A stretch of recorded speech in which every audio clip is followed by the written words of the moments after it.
We're going to get started in just a moment. If everybody can mute themselves, that'd be great.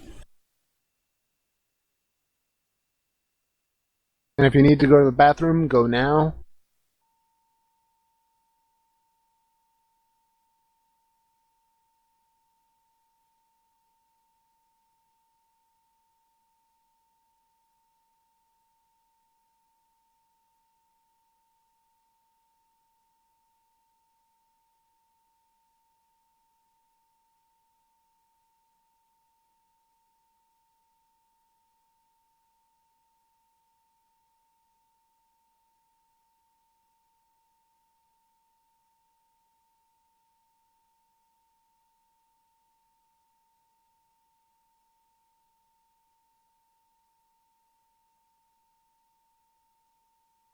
So for everybody, if we can keep the text chat down a little bit, that'd be great. If you have questions you'd like me to ask, follow-ups, things like that, you can either PM Hoffman here in Mumble, or you can send it in-game to the space Hoffman.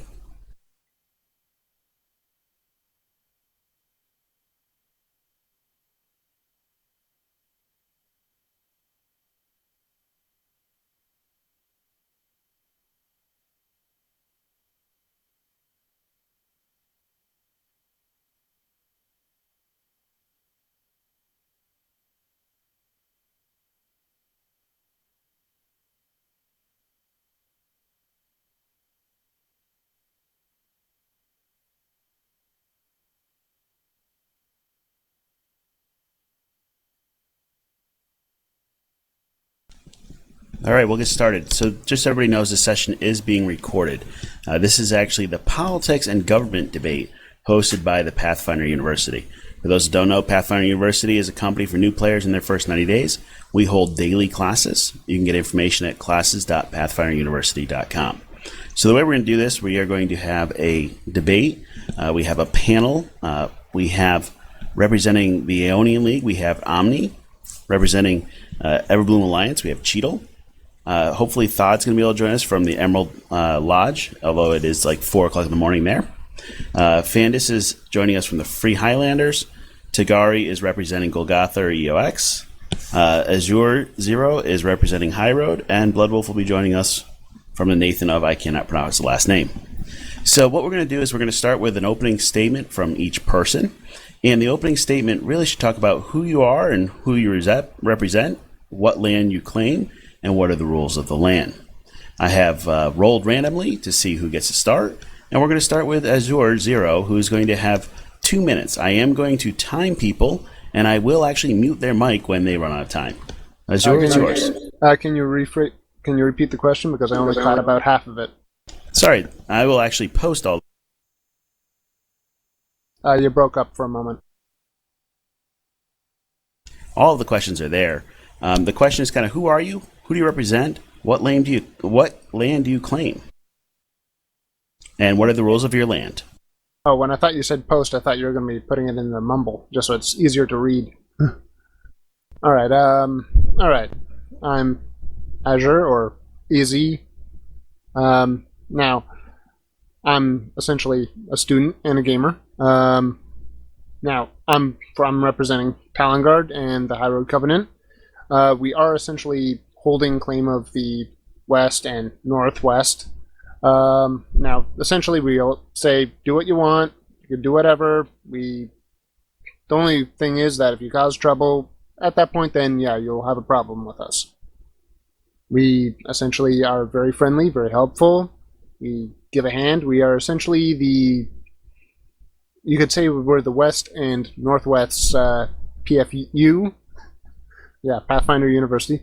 And yeah, we've essentially covered every single form of training that anyone wants. We've already helped a couple of folks who've got in, went like, hey, what are we doing? And lo and behold, we've gotten people coming in. Yeah, and now continue on, Hoff. I'm quick and to the point. Okay, great. Omni, you're next.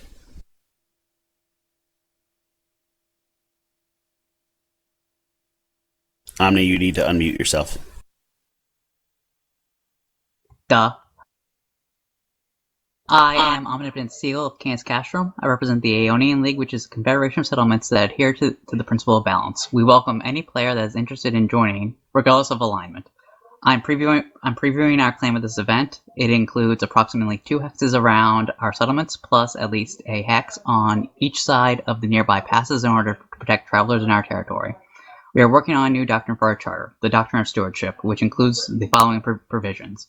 We're open to casual harvesting, however, strip mining is illegal.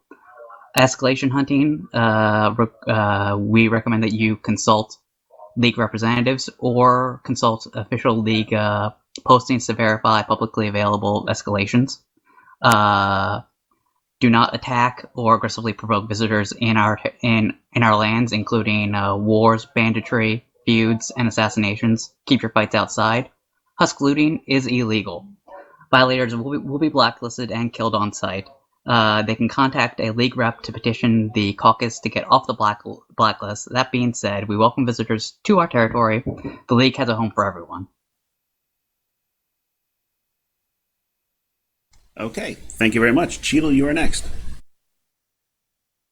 Thank you, Alvin. Ladies and gentlemen, I am Cheadle, a member of the EBA Council, as well as a leader of COTP and TO.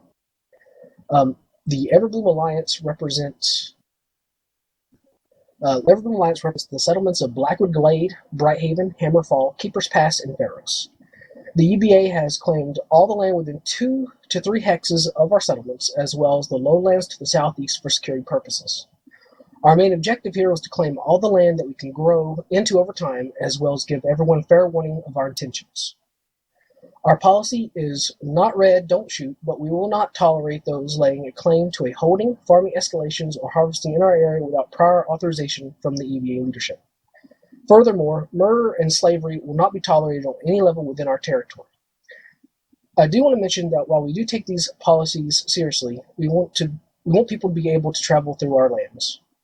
Check out the Fanes, trade with us, use the AH bank, and generally be welcome. But the situation is that resources are going to get scarcer, laws will come into play, and what you hold matters. We are playing the game with these things in mind.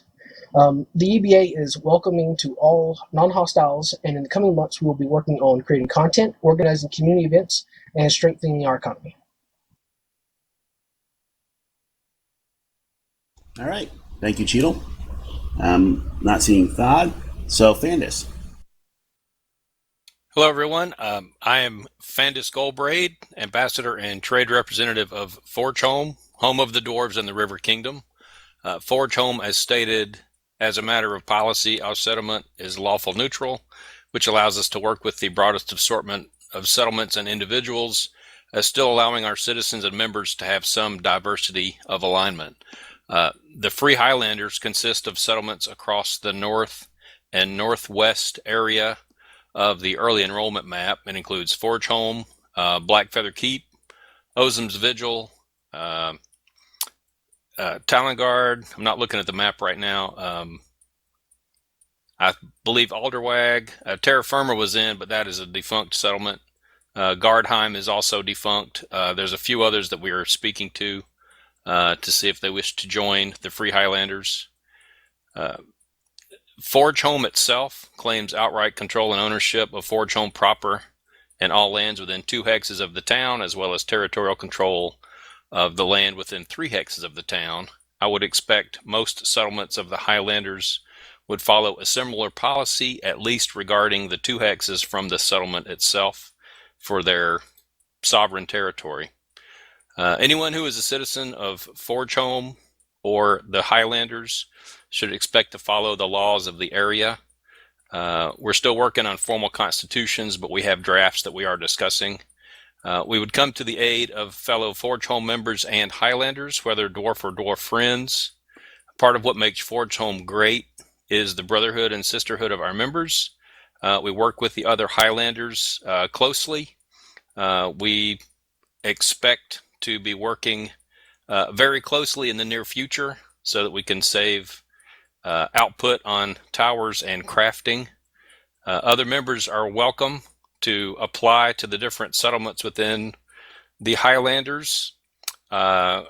We will not have a king in Forge Home. There may be a king later for other parts of the Highlanders, but we're here at the behest of High King Borgrim of the Five Kings Mountains, and a loyal dwarf would never try to usurp power from the king. Great, thank you. Tagari, you're next. I'm Tagari of Golgotha. We're the capital of the Empire of Zelius. That would include Golgotha, Kreutz, Bernstein, Rural, and Calambia. We are also a member of the Northern Coalition, which would be the 4 previous stated settlements, and then the nation of Cataphiles.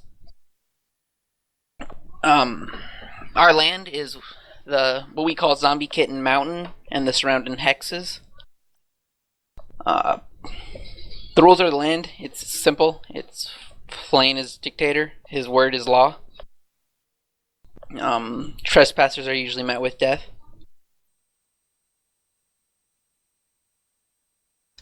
Okay, that's very clear. So, and just for clarity, Pathfinder University as a group is claiming 2 hexes around it. We'd like to hold 6 towers. Our kind of rules are actually requests. We want to make sure that the area around Riverbank is safe. So we ask no PvP in the university hexes unless part of an exercise. And please don't use our mumble for doing PvP. Feel free to join us for escalations, but try to take our students with you. Please leave our resources nodes in for the university for gathering. If you do have to, please donate any extra. Don't place any holdings in our hexes. Husks are most likely from a student, so please no looting husks unless you have already contacted a student or faculty to turn stuff into. And our one kind of rule, not request, is that the university and the university assets cannot be used for staging wars, PvP, or any other things along those lines. Now, I do have a follow-up question for the group about husks. So the Aeonian League specifically came out and said husk looting is illegal, kill on sight. Can you give us just a little more detail about that? And I'd like to give each group just a quick 30 seconds to talk about what their policy on husks are and what you think about those. Aeonian League? We value the personal property of our visitors, and if you are caught husk looting, you will be put on the blacklist. And how do I get off the blacklist? You can petition You can go to a league representative to petition the caucus to get off. Okay. And EBA, how about husks in your area? Cheeto? EBA currently does not have a policy on husks looting. We are currently in talks to make that a total policy for the EBA. Fandus, Free Highlanders? We don't have a formal policy, but what we have done so far is if we see a husk in the wild, we've stood by the husk and tried to message the husk owner and guard the husk from looters. We haven't had a large problem so far with loads of husks in the mountains being looted, but sometimes there's people farming materials or get caught in an escalation. Some of the escalations are pretty large. We've been guarding the husk. We have spoken briefly about formalizing the policy, but as of right now, we'll guard the husk until we can contact the husk owner. If it looks like it's going to disappear, we normally will pick up the material in the husk, try to loot it, and hold it for the owner if we can contact him. Otherwise, it goes in the group bank. Okay. And I will get to introducing Bloodwolf in just a moment. Tagari, husks? We won't loot fellow Zellians, but if you find a husk in the wild and it's not one of ours, congratulations on your new stuff. Okay, Azure? The High Road has no policy yet on husks. All right. Bloodwolf, if you could introduce yourself and your group, and then also, just a follow-up question, policy on husks.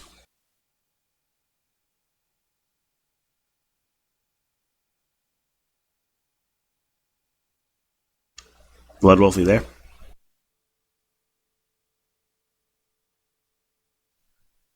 Bloodwolf, UNC, Aragon, policy on husks, you have what you hold. You find how about- ours, you're welcome to it. We find yours, we're going to take it. If you're one of our allies and we identify you as one of our allies, we'll make arrangements to return the materials as best we can. Okay. By the way, just as a mechanic thing, if anyone of the group would actually like to essentially rebut the questions or other things, can send me a message and I will try to get back to you as appropriate. So the next question, and we are going to start with Omni on this one, is what's your stance on PvP and retaliation? I mean, somebody comes in, kills your people, is that okay? Are you guys going out and killing people? What's your thought? And we'll start with Omni. We believe that PvP is a means to an end. We will protect our territory, and will abide by the Pathfinder terms of service. We have a not read, don't shoot policy, so visitors are welcome as long as they do not violate League doctrine. Cheeto?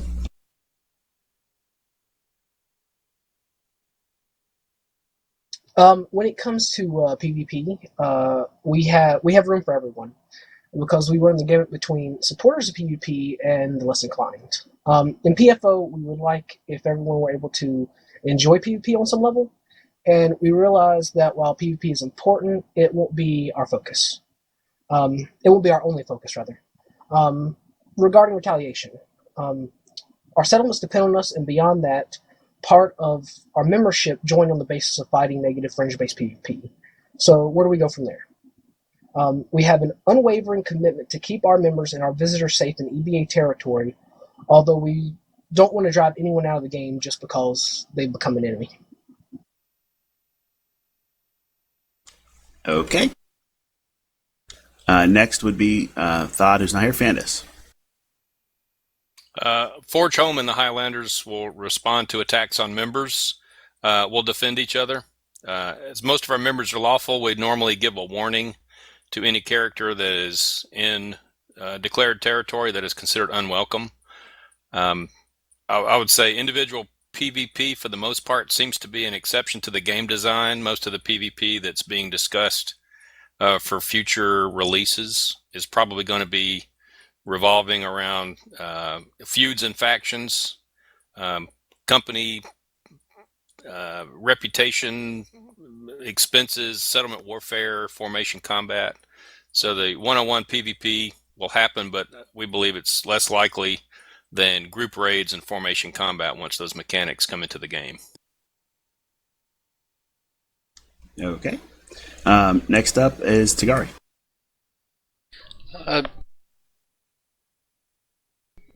Sorry about that. Golgotha's main focus is PvP. It's what we're all about. We go out, we look for it, we love it. Everything from the small scale to the large scale war stuff. And we definitely believe in and fully commit to fair and just retaliation. Okay. Azure? PvP, we essentially go like, yes, we have folks who don't want it. We're going to try and keep them safe in the settlements. Those that do want PvP, well, if we do keep them around. But if we do get attacked when towers or POIs come in, well, if the tower gets attacked or if our POIs get hit, we will retaliate. It'll essentially be an eye for an eye. So if you take our tower, we'll take 3 of yours. So you got to ask the question, is it worth it? Okay, Bloodwolf. Pretty much PvP focused. Anytime it happens, it happens. We don't necessarily look for it, but we don't run away from it either. Retaliation, we're kind of, spur of the moment thing. We, like I said, someone comes in, takes our stuff. We don't necessarily go out to their area and take their stuff. We just go out and, do whatever we can, as far as encounters are concerned. And that's basically it. We don't have any kind of lists, black lists, white lists, or anything like that. Okay, so there's been a lot of debate on the forums about PvP and, different non-aggression packs and different things, and can you actually do PvP? Can you do it outside of the groups? Is there kind of a proportionate response? I'd love to run. We're going to go through the same order. Start with Omni and kind of think about, are there kind of too many packs out there? Is there really a place for PvP or not? And I'll give you a full minute if you'd like it. Go ahead, Omni. Well, this seems to be two questions that aren't necessarily related, but concerning whether there are too many alliances, we believe that there should be political diversity and even support niche independent settlements like Emerald Lodge and PFU. Whether there's a place for PvP, the game is about territorial combat, so people are going to fight. And like I said, it's a means to an end. Okay, Cheeto. Can you please reiterate the question? So the question is, on the forums, there's a lot of talk about, because there's so many alignments and partnerships and different things and non-aggression packs, that there's not really a place for PvP, and that we're kind of agreeing not to PvP, and are there too many too many partnerships, too many non-aggression packs, those type of things. To answer the question is, I don't think the game's there yet. The mechanics of the game are not there yet for us to facilitate the PvP that we need to survive as a game. So you can, as a server, there are plenty of people doing exactly what they want to do in terms of packs and in terms of promoting their political agenda, but until we get those specific mechanics in, like specifically the holdings and whatnot, that you can go out and you can tag and take those resources from, there's just not going to be the PvP that's needed. Okay. Fandus? I don't think there's too many, blocks or non-aggression packs. Like Cheeto said, a lot of the tools that are going to be presented in-game later, factions, companies, feuds, rating. Once the tools come in to identify groups or to flag a faction or a company or a settlement as either friendly or hostile, a lot of the gap filling is done through non-aggression packs. So they're a necessary tool until those mechanics are slowly folded into the game, and it'll take several months at least for a lot of that stuff to show up. The larger scale combat will happen later. I don't know, probably next year. At the rate they're rolling out stuff, I'm not displeased with the pace. It's going to take some time, but I don't see a problem with the current structure. The PvPers want to have something to do. Most of what there is to do right now is one-on-one PvP. Everybody understands that. I don't think anybody actually has any heartburn with that function of the game, since that's part of what it's supposed to be. It's going to be part of the content. Okay. Tagari. I'm going to go ahead and agree with what's been said so far by pretty much everyone, is that we're just missing a lot of the key aspects. And being from a PvP-focused settlement, I mean, when we only really have banditry and towers are the two forms of PvP, and tower PvP isn't really a thing that we've seen a lot of. It's a little hard, and I'm going to steal a quote from Midnight. I wish a little more people would crowdforge PvP, get their hands dirty a little more. As far as the treaties and peace things go, I mean, people are going to do what they need to do to survive or better themselves. Can't really fault them for it. Okay. Azure? Tagari pretty much said what I was going to be saying. There's, in my opinion, right now, the number of power blocks is about right. There's essentially, 4 or 5 power blocks? That's essentially good and healthy. Although I think the unhealthy part is the player distribution inside all the power blocks. That part I think is a little unhealthy at the moment for the game's survival, but I also have to agree with the rest in that the PvP is a critical component. It's just not complete yet. It's there, but yet it's not there. But overall, I think that, even though I'm not pro PvP, the 2 PvP instances I was in, I will admit, were fun. Even though the system's not complete, the PvP I was in was fun. Okay, Bloodwolf. I think our biggest issue with PvP right now is identification of targets. I mean, not that we super concerned. Like, we killed one of our own. We killed the Golgotha, and it would just be helpful if we could at least see settlement identification, and then that will focus the PvP in directions that we're really hoping for it to go, so that we can play that role of content with the people that the groups that we're looking to be that content for.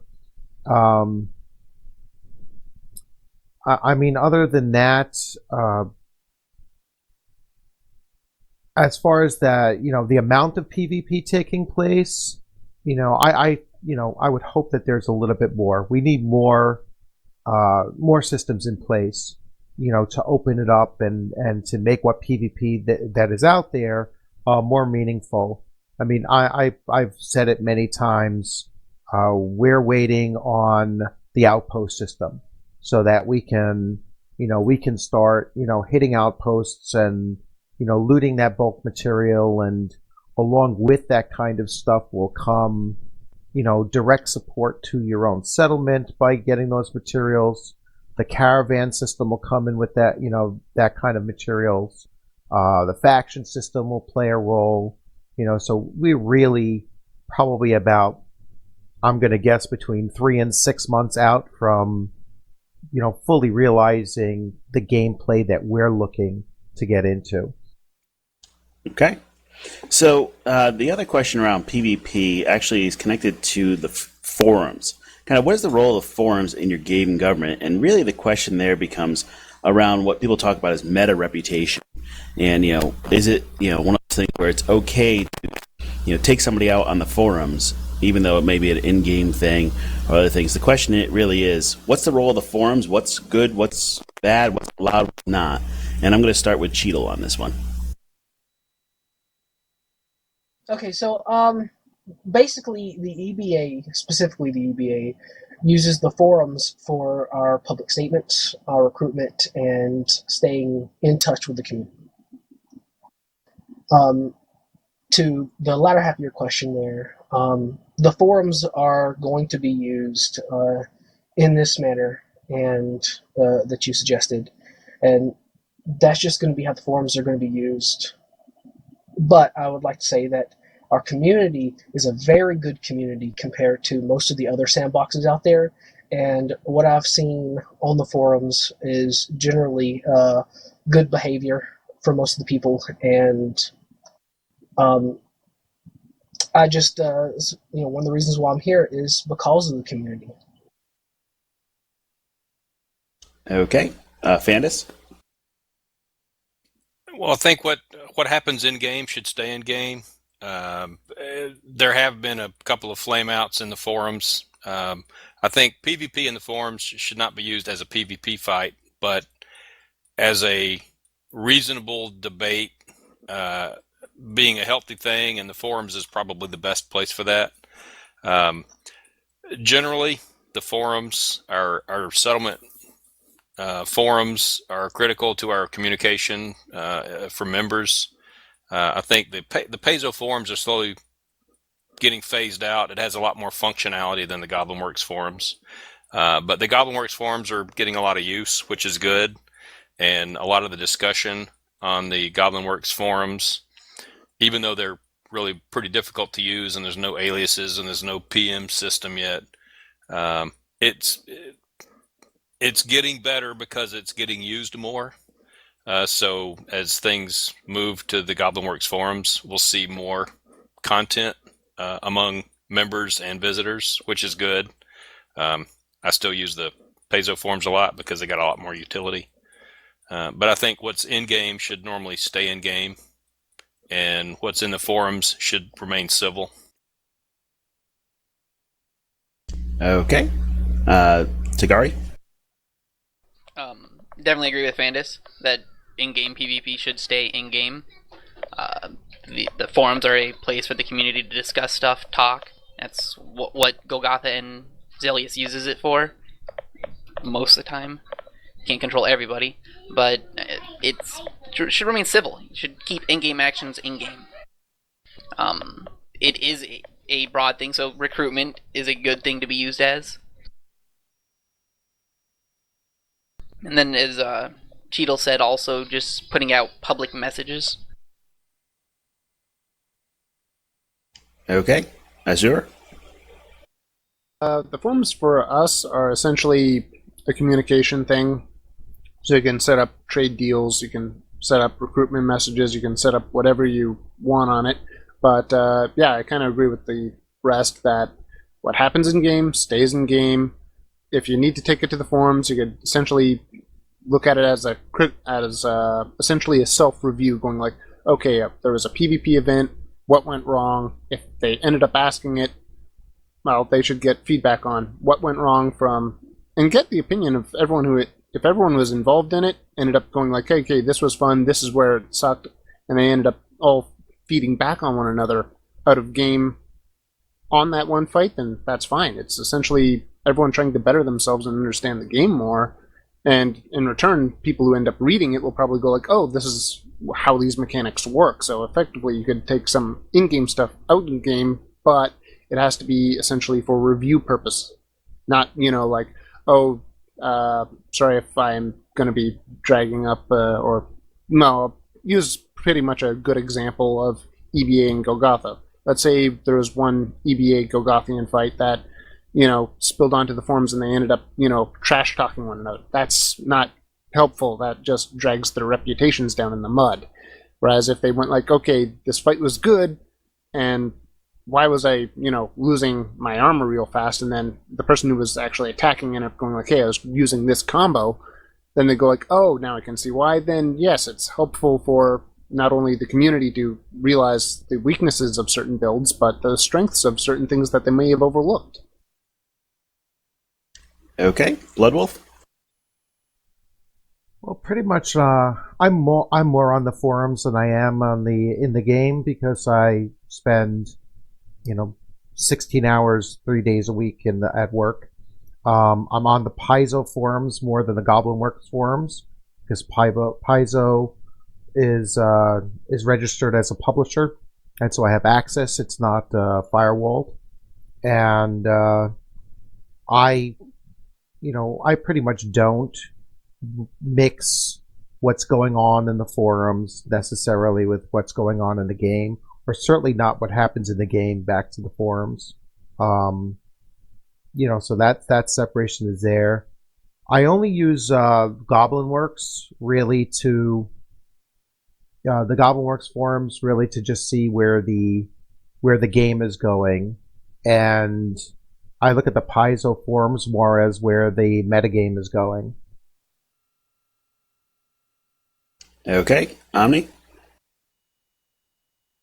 On the alliance level, we inform entities outside the league of our policies through our official voice, the scribe.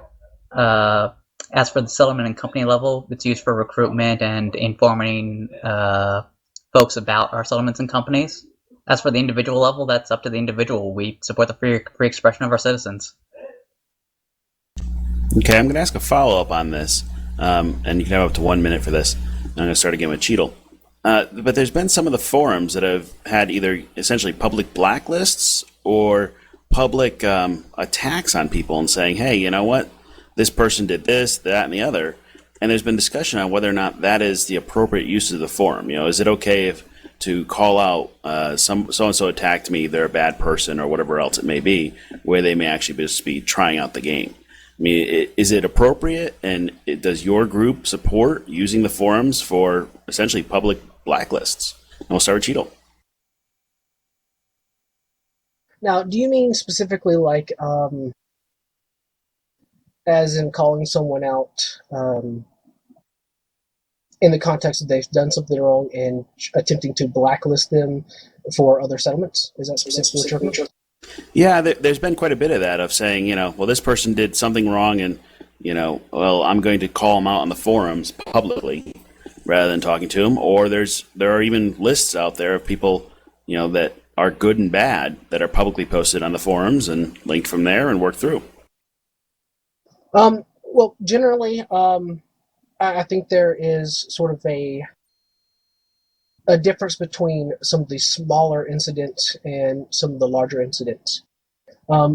Politically and diplomatically, some of these larger incidents sometimes need to be handled behind the scenes, and sometimes they are, they're put out there on the forums as a way to expedite the end to that. Do I think that's right or not? I think it completely depends on the situation. As for someone just throwing somebody, under the bus for one little tiny incident that happened one time, no, I don't agree with that. And so generally it depends on the incident and the situation of the response. Okay, Fandus? I think generally the forums are the wrong place for that. Although I will caveat that people can put whatever they want on there. They just have to be able to suffer the consequences. Those kind of things have a habit of self-correcting. If you have somebody flaming on the forums, they're either going to get burned out by the other forum posters or they're going to get banned if it's offensive enough. If it's in-game activity that's part of the mechanics of the game, I think the forums are probably not the best place to get assistance. And if you have a real grievance in the game, then take it up with your allies in the game to correct it, or use diplomatic channels in the game to correct it. Sure, you can post it on the forums, but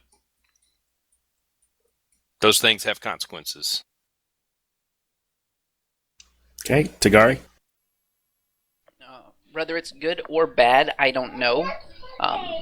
It could be, like I said, it could be used as a public announcement almost for the larger incidents. For the smaller, almost small group stuff, I think it's more just mudslinging, or what Cheadle said, throwing someone under the bus. But again, it depends. Okay, Azure? For publicly calling someone out on the forums, again, I kind of have to agree with some of the previous guys in that it depends on what it is, what the events were, and a couple of other little variables. Like if it's some guy who's doing something really offensive and racist, or really, cursing and swearing, then yeah, call him out on the forums, because essentially we don't want someone that toxic probably in our community, essentially muddying it.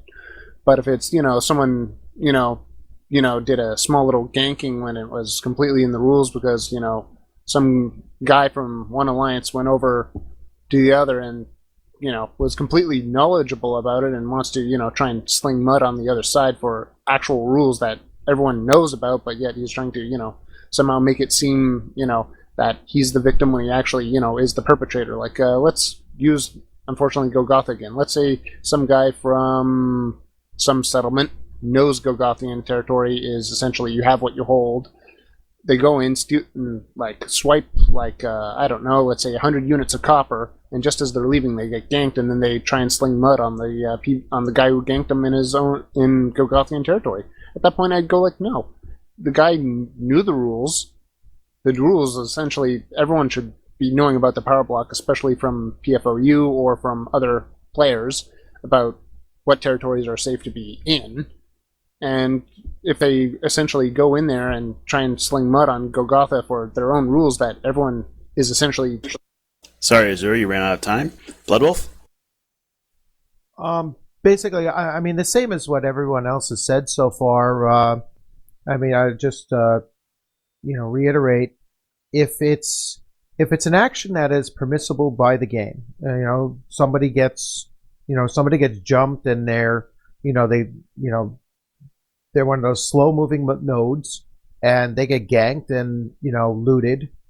That's not the kind of thing that should be going to the forum to complain about.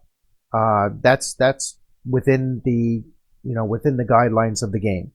If they're getting respawn camped, and killed 15 times, all right, that's something else that I think as a community we've pretty much been on the side of saying that's not something that we really like to see being done in this game.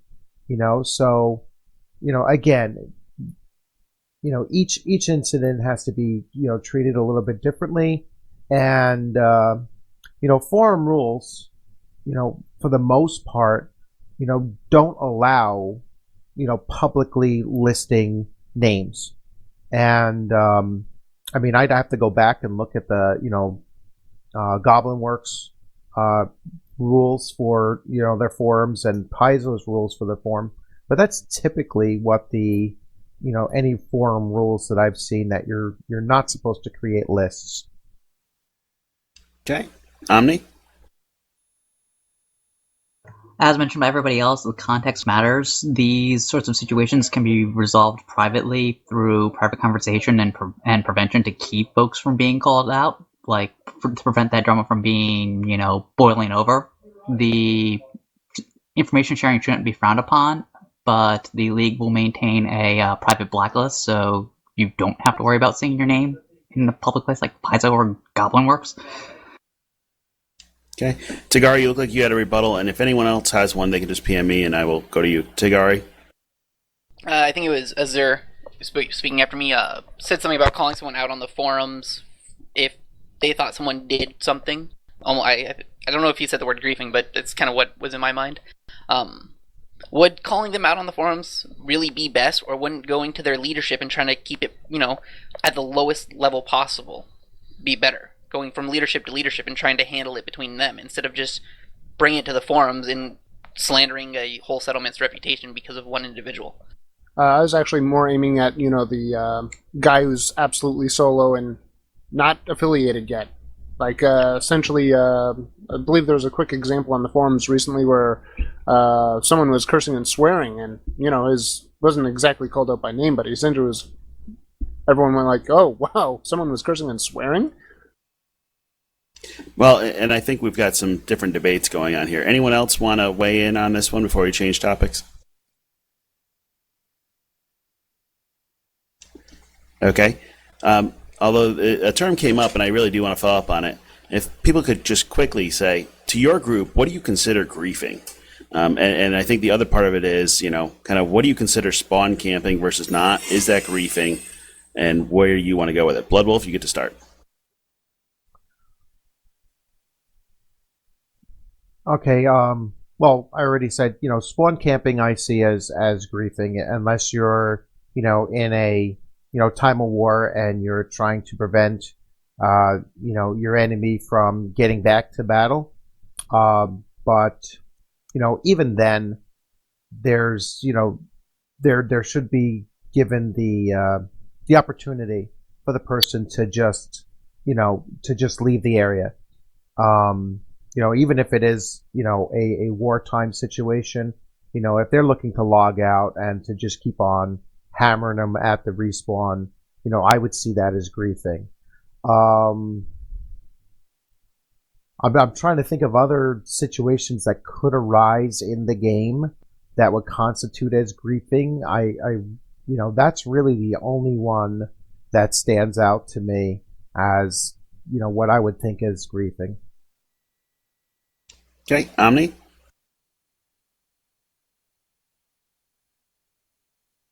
I think that griefing is more or less determined by the terms of service. The League does not believe in needless retaliation concerning spawn camping. So wait, I do have, what does needless retaliation mean?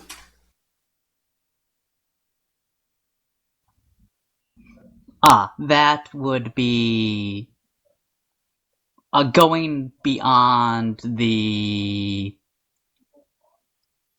The yeah, it depends on the circumstances and the context. So we trust our settlement leaders to decide that for themselves, and is a thing that would league-wise be decided in the caucus. Okay, Cheeto. I don't want to put a definition to griefing because everybody has their own definition for themselves. There are some that we can generally agree on, like hardcore spawn camping. But what do you define as hardcore spawn camping? Attacking somebody and killing them once, twice at a spawn camp, or attacking them 20 times? I mean, the latter, obviously, I think for most people is going to be, yes, that is griefing and hardcore spawn camping. But generally, it's just, with what Omni said, the terms of service, that should be able to cover everything for griefing. And beyond that, we're just going to have to fill it out, fill out where we want to go with what we as a community feel is griefing, because there is going to be emergent behavior, and we don't necessarily know what's going to be, the mechanic-wise, what's going to turn into a situation that is considered griefing. So again, I just don't want to necessarily completely define it because I don't think it's completely definable. Okay, Tagari. I agree to a point about the whole situation thing. I think there are some situations where it doesn't matter. Griefing is griefing. And Girzak has done an excellent job with the spawn camping thing and talking with Nyman in the thread conversation about target discrimination. He's done an excellent job on that. Okay, Azure? Well, can you post the questions in the message box so I can remember what they were? Questions, how do you define griefing? How do you define griefing? Well, unfortunately, the problem is that griefing itself is not defined. Everyone has their own interpretation, because essentially it's like the equivalent of saying big. How do you define big? An engineer would go like, a big is 10 meters, whereas another guy might define big as 5 meters. So griefing, at that point, it depends on how Goblinworks would define griefing. But I think spawn camping is the one thing that everyone would probably agree is griefing. If you, kill the guy 5+ times at the spawn camp, yeah, that's griefing. If you kill him, probably once at the spawn camp by, mistake because you're right next to it and you go like, oh, enemy, and hit him, that's probably accidental. You can probably slide, but if it's, 2-3 times, it's starting to get into the, yeah, you're griefing. Okay. I'm going to shift. I have some questions from the audience. One moment. So a lot of groups have said kind of, here's my roles in my areas, don't harvest in my area or do different things. The question is, what are new players supposed to do? There's no way to differentiate between experienced player and new player, so how are they supposed to know the difference? And we'll start with Tagari. Kind of, how do you deal with new players kind of trespassing in your area? Like you said, you can't differentiate from them. Once they feel got their big boy pants on and they step away from Marchfront, I consider them fair game. Golgotha has a strict rule. We try to stay away from the PvP around Marchfront.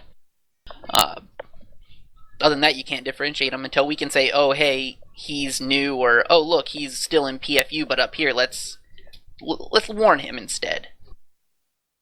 Well, I will say that my PFU members have been told to stay out of your neighborhood because they've already been killed there once. That works. And by the way, also, if you PM to me, I'm going to use a few of those going forward. All right, that was Tagari. Next up is Azure. 1 minute, please. What was the question again? Passing your area. All right. Right now, the High Road Covenant goes like, you could go into our area just fine. Just don't strip mine. Don't be a jerk. Don't cause trouble. If you cause trouble, well, then yeah, trouble's going to find you. Okay, Bloodwolf. We don't have any limitations on on people coming in and harvesting within the immediate areas around Aragon. It's just that you're subject to being attacked and looted.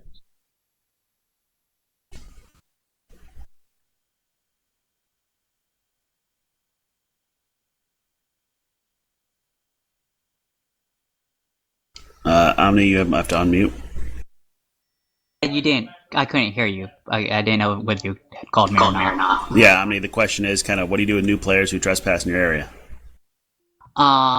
First of all, this information is all publicly available on the forums. You can go to aeonianleague.com and find that information. And two, we prefer to talk first and, shoot later.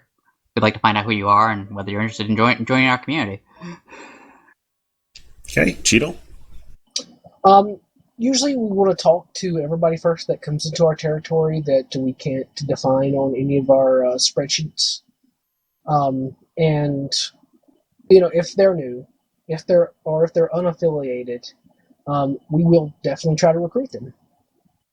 And one of the other things that we're doing specifically for PFU, we're trying to create a system which PFU can come in and harvest needed resources for their learning and for their base armor and gear and whatnot in the EBA territory, and we'll be announcing that policy later on, probably this month or next month. Okay, Fandus? I think this will be a lot easier to address once the mechanics come in for us to be able to flag companies or factions or settlements. But most of the Highlanders will try to talk to the person first and evaluate the situation. If you have time, you could try to see if the person is in a settlement, talk to them. Recruiting's fine. If they are belligerent, attacking them then is okay. We so far haven't had to do too much of that in most cases, but sure, if they're a hostile, absolutely. If they're unknown to somebody up in the Highlander area and they're hostile, they'll be treated with caution. But normally, all the lawful settlements would address them first and try to find out what the situation is. Okay, Tagari, I'm actually going to go back to the question of recruitment in a moment, but I do want to, in pure self-serving nature, run through the group. I'm going to start with Tagari again. We talked about new players trespassing. What's your the rules and requests that PFU has set, and actually so whether or not you support PFU, and how's that go? And we'll start with Tagari, and if you could just do quick 30 seconds, would be great. Yeah, Golgotha definitely supports PFU. I mean, we've been trying to assist as much as we can. Okay, Azure? Well, we'll assist, but it'll depend on your demands, because if you end up demanding a little too much, we might not be able to do it, but overall, yeah, if it's something that's doable, we'll probably do it. If it's something that's we don't want to do, well, then we won't do it. Okay, Bloodwolf? Yes, I'm willing to support, in any way that I can. As far as I wanted to add to the previous question about players basically harvesting in our area. We have adopted a policy of we never kill the same person twice. So if it is a new person in the area, they'll only have to learn once that it's an area that they will have to be a little bit wary of traveling in. Okay, Omni? The Aeonian League fully endorses the Pathfinder University. Duffy and Thanon both teach here. Why wouldn't we? Okay, Cheeto? We support PFU and the goals the organization is working towards. The EBA does support the current rules and requests, but we can't make an official statement while those rules and requests are yet to be crowdforged. We will support generally any reasonable rules and requests, especially those that reflect our core values. Okay, Fandus?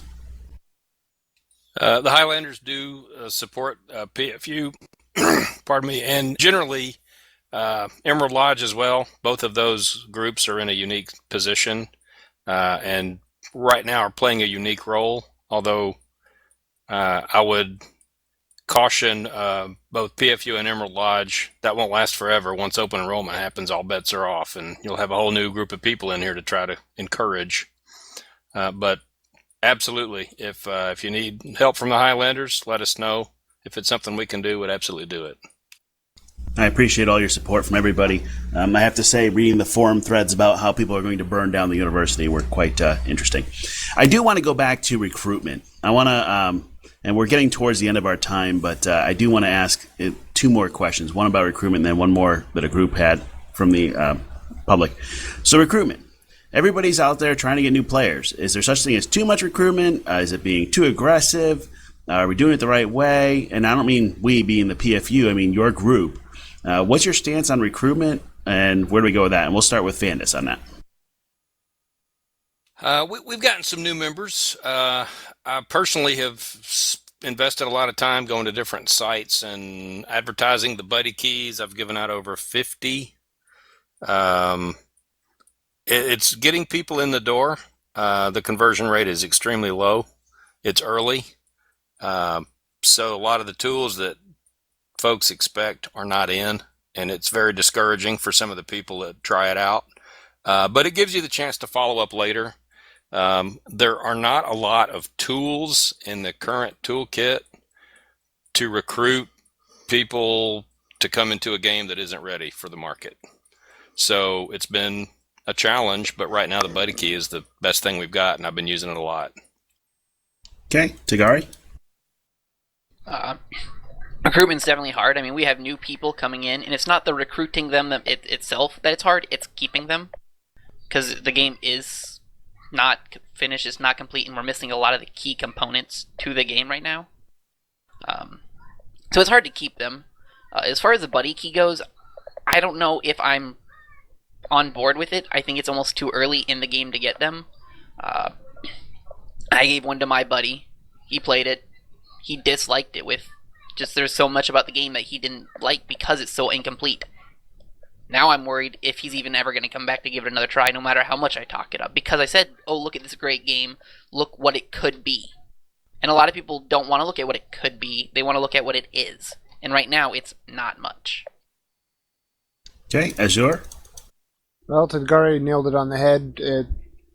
Its incomplete state is probably off-putting to some, but yeah, the recruitment is difficult and hard, but there's also more than, well, for small settlements, it's real hard because essentially there's also a psychology in play that essentially I think some of the settlements are missing or not realizing that's going to happen and will end up in turn causing the game to essentially be one superpower and essentially dooming the game. Now, mind you, it's not. Now, there's also a possibility that I'm incorrect on that, but there is also other psychologies that could be at play. I'm not sure how things are going to be playing out and what systems are going to be in place to correct certain events or thought processes. But yeah, recruitment is rather difficult. I've tried, and it's not exactly easy to keep your members or keep them active. I think about probably half of Talongard is actually active. The rest are essentially not very active. It's a little disheartening to go like, hey, you crested this greatsword and, you're not logging in anymore. It's like, it's disheartening for some guys who are just trying to get their settlement going, finding out that, oh, one of their players is, all of a sudden decided not to play anymore without any form of heads up going like, oh, I'm just going to be, waiting until it's more polished. It's like, it's really disheartening. Okay. Next will be Bubble. Most of our recruitment is being done, outside of the game. So we're involved in a lot of different games, and once PFO is up to the function, the functionality that I wouldn't be too embarrassed to ask them to come in and give it a try. That's when we'll do it. So again, I'm waiting for outposts and holdings and just some of the other systems in place before I start throwing out buddy keys and saying, come in, give it the game a try. Okay, Omni. The league recruits through multiple native avenues: PFU, the Goblin Worksite, Spitfire's guide. We have Bannon at the Kansas Cash Room Bank every day practically, and we found that has been a good way to slowly get new players. Cheetle. The EBA uses sort of a myriad of different recruitment tools at our disposal. And like some of the others have said, there's some of those tools are lacking at the moment, but we are attempting to recruit as much as we can, because if you don't recruit, that leads to stagnation, which leads to the end of your organization. So recruitment is extremely important, and sometimes it's hard to recruit. Sometimes it's easy. It totally depends on the patches. We've noticed a increase in recruitment over certain patches, over certain milestones, and we generally are going to continue recruiting as much as we can. Okay. I think I lost my order. Fandus, you next. I gave mine already on recruiting. Great. So that's what I thought. So I actually have to ask a follow-up question, though. There are people that believe that the big companies should stop recruiting so the small companies can grow. That's just kind of the big guys pushing the small guys out. And I'm going to start with Cheetle on this one. Kind of, what do you think? Is there a place for the small guys? Should the big guys kind of stop and let the small guys catch up? I don't think anybody should stop recruiting. There are going to be plenty of people that come into this game that want to join a small organization. I can give you several names right now that we have people that we've attempted to recruit that wanted a smaller organization, and they've gone to a smaller organization, and we've even sent people to other power blocks because that's specifically the type of game style that they wanted to play. I believe there is room for every type of play style in this game. And pretty much everybody, if you continue to recruit, they will eventually gain the people that they need to support that play style that they are currently doing. Okay. Fandus? I think all the sizes of settlements and organizations are going to be able to find a niche, but it's so early. A lot of those niches aren't there yet. I don't think anybody should stop recruiting. I think it would be unreasonable to try to ask or force the larger groups to stop, especially when even the largest group doesn't have enough to run a settlement yet. So not recruiting is not an answer. Recruiting more, I think, is the answer for everybody. Although it's tough. We just covered that in the previous question. It's a rough product. You have to sell it on what it is. Let people know that they're getting in early. They can help influence the direction of the game and the content of the game.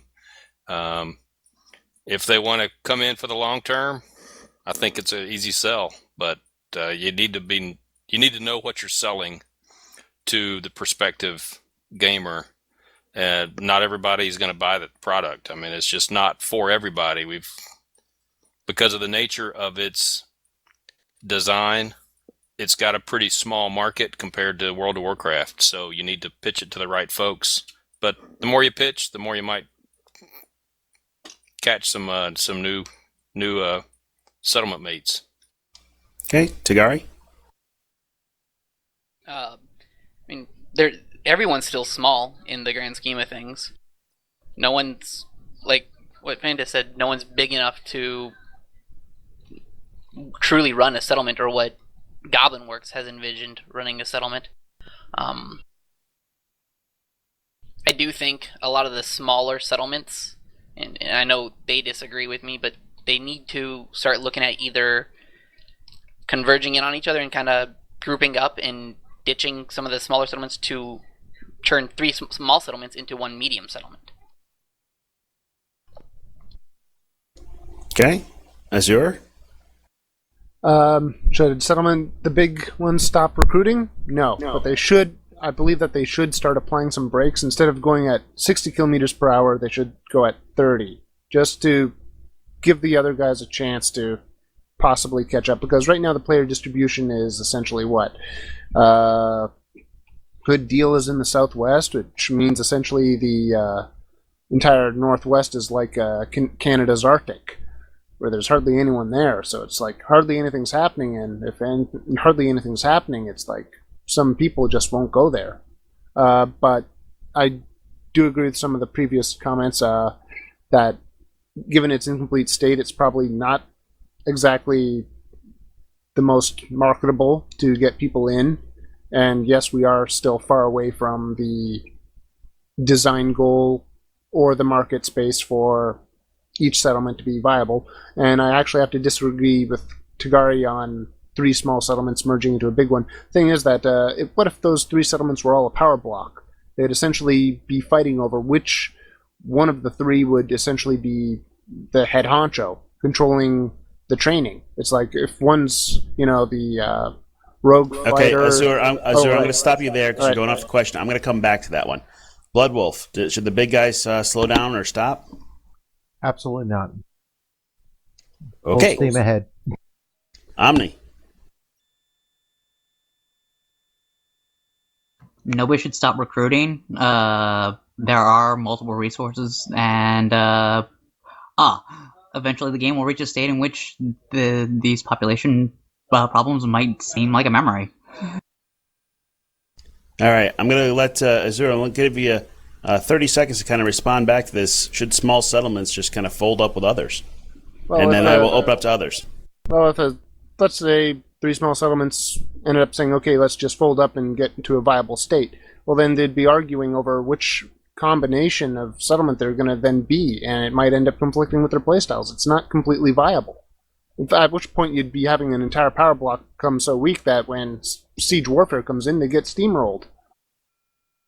Anyone else want to weigh in on should the small settlements fold up? I want to mention something. Goblin Works has said in several different interviews that they expect that 10 to 15 settlements are going to be the settlements that survive post-cataclysm, or catastrophe, whatever you want to call it. Whether you believe in the small settlements folding in or not, there's going to be upkeep, and that's going to be natural selection for this entire server. Anyone else?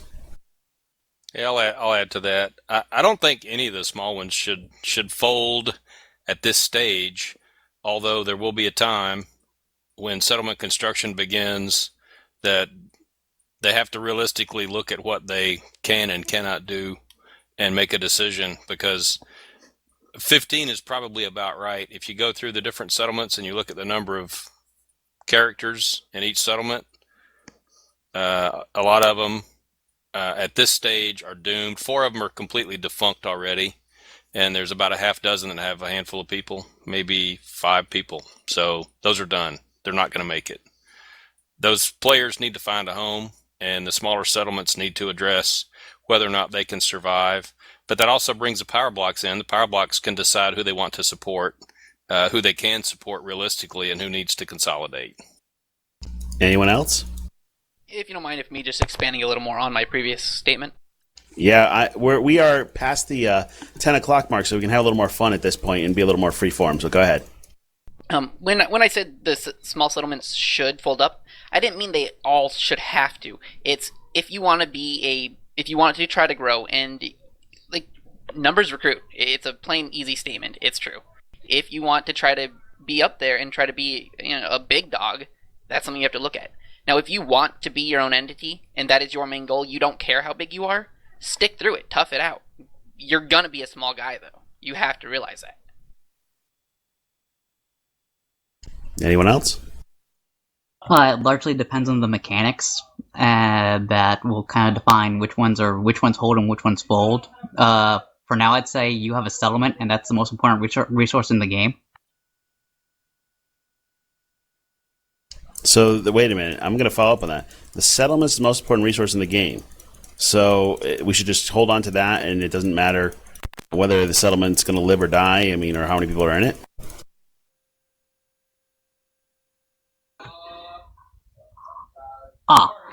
I mean, the real estate is the most important important resource in the game. Whether you staff that with a whole bunch of alts or whether you staff that with players is up to the that settlement's leadership. Any other comments from the group on this topic? I'll mention something there. It is real estate, right? And we've already seen that real estate can change hands. That's already happened. So small settlements holding on and trying to negotiate a deal is a viable strategy, and they should use that power, even if it's only one person. If you look through the settlements that only have one person, there's half a dozen maybe. They do have some cards. It's not a great hand, but they have something to negotiate with, and they should use that to try to either survive or consolidate or come up with a deal or find a niche or borrow a company from another settlement to make themselves viable. There's lots of options. They shouldn't do it until they have to. Or they shouldn't fold until doom is on their doorstep. Anyone else?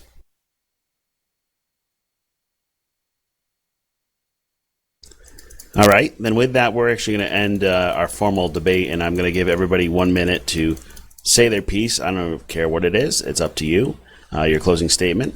And I'm going to start with Cheadle.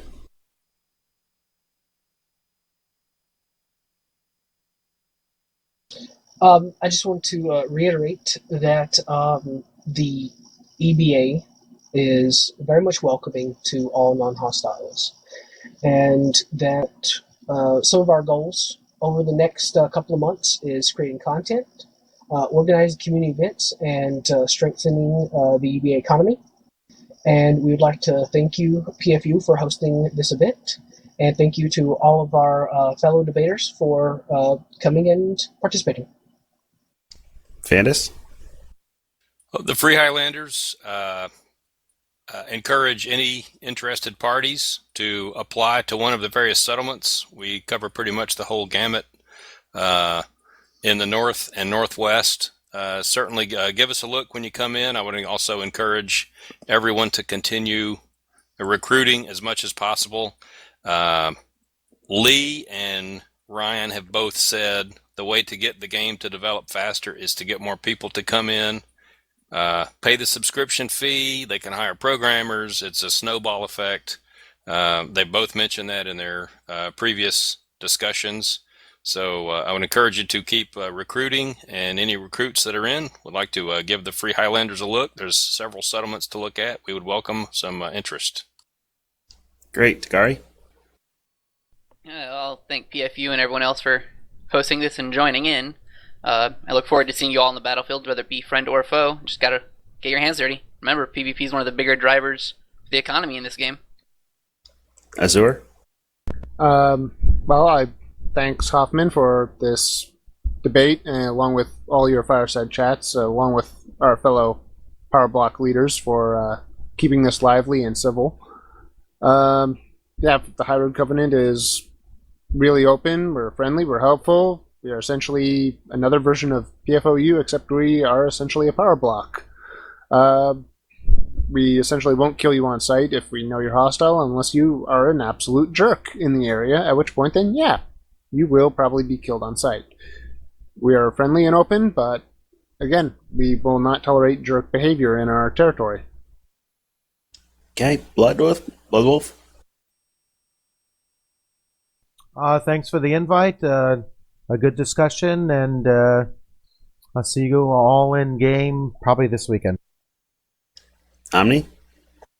I'd like to thank PFU for holding the debate, and would like to mention that the League has a home for everyone. We can train all roles through our settlements of Sunhome, Cairns Castrum, and Hope's End, and we hope to see you all in game.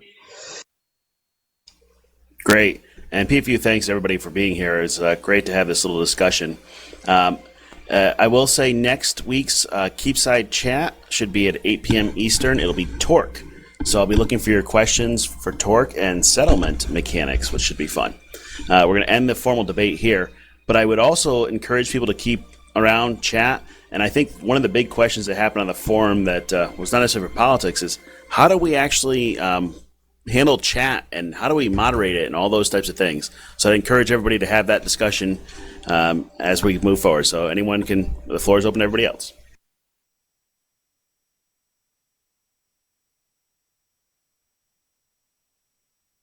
How Thanks for the to moderate discussion. chat? Is that what you asked, Hoffman?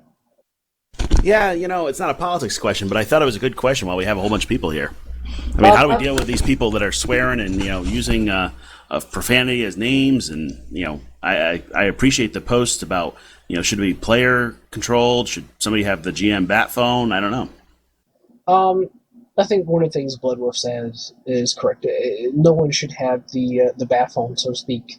That just leads to all sorts of negative issues and potentially pointing fingers down the road. So we don't want that to happen. Now, Caldeith had a pretty good idea.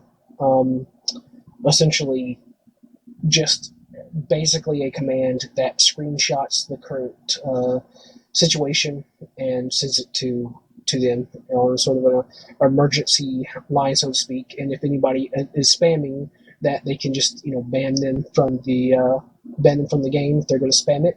And then anything else that is important, they can immediately see what the issue is and go in and ban or mute those people that are being uncivil in the chat.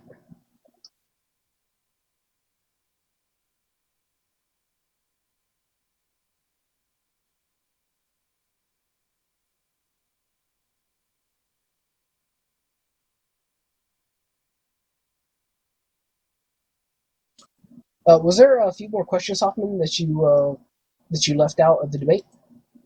There were, but we also ran out of time, so that's why I was trying to be aware of people's time, and I figured we can leave this as an open chat now for whoever wants to talk. I'm not going to Okay. step in the middle. I'd like to. This is Grip, and I'd like to say, first of all, probably most of you that read the forums know that I was the one who put it on the forums that we need to get something. Goblinworks needs to develop something. I'd like to answer what Life Dragon just wrote about ignoring, because a couple people actually had talked to me and said, well, can't you just ignore it? I don't think that many of the people who told me that actually saw what it was. We're not talking about somebody swearing or using profanity in context of the game. We're not talking about somebody just swearing lightheartedly. We're talking about somebody getting on and saying things about people's mothers and being very vulgar in their language about, do this to that body part. And I'm not saying the actual words right now because my kid is in the room, but it is exactly what I posted in the forums. That's not something you can ignore. That's something that when people see it, especially if they are a new person, if they don't like it, then you'll never see them again. And so that's my answer to Life Dragons and others' response that I should just ignore it. The second thing is something that somebody said on one of the posts was Pino, that essentially F that, F all filters. Well, I'd like to know if he was on the other end of that with somebody just continually just saying all these foul things and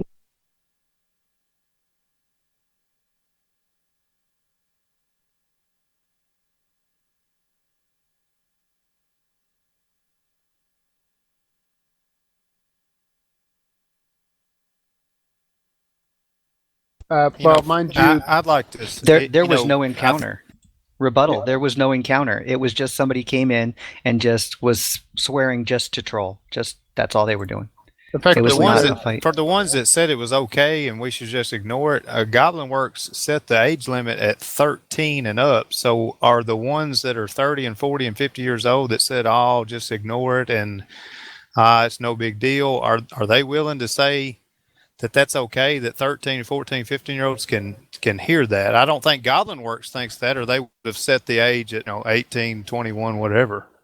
yeah, effectively, it's essentially, you have to remember that this game is supposed to be PG-13, which means no cursing and swearing. In fact, actually, it's not. In fact, actually, allowing the cursing and swearing essentially makes our community more toxic. Look at League of Legends. They curse and swear at one another. And then they literally had to get psychologists in to try and correct that toxic behavior. And it took them a long time. In fact, actually, I'm willing to bet some of the psychologists ended up going a little nuts at how toxic a group of people could get.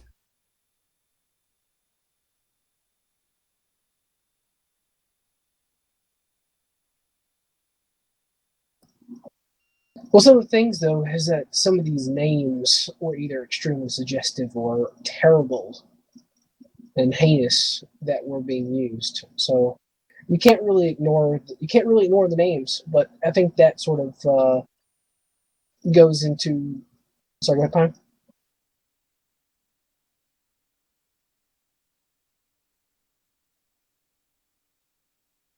Oh no, I agree. I agree with you there. Some of these things that they can have, if some type of filters, name filters, obviously, these things will help eventually. But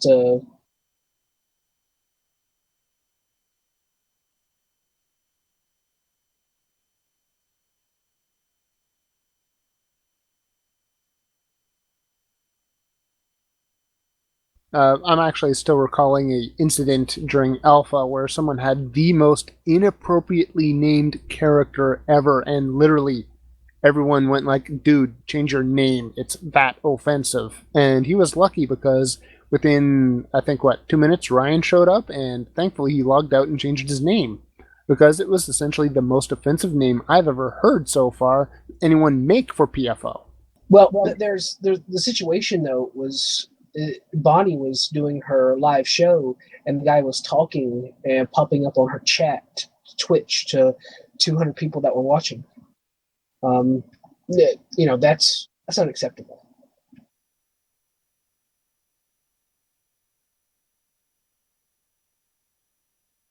So what do we do?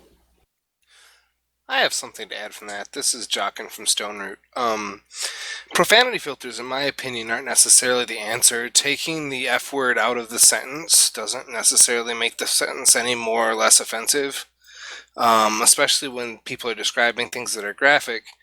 Profanity filters are horribly poor at actually removing the profanity, but rather just X out words.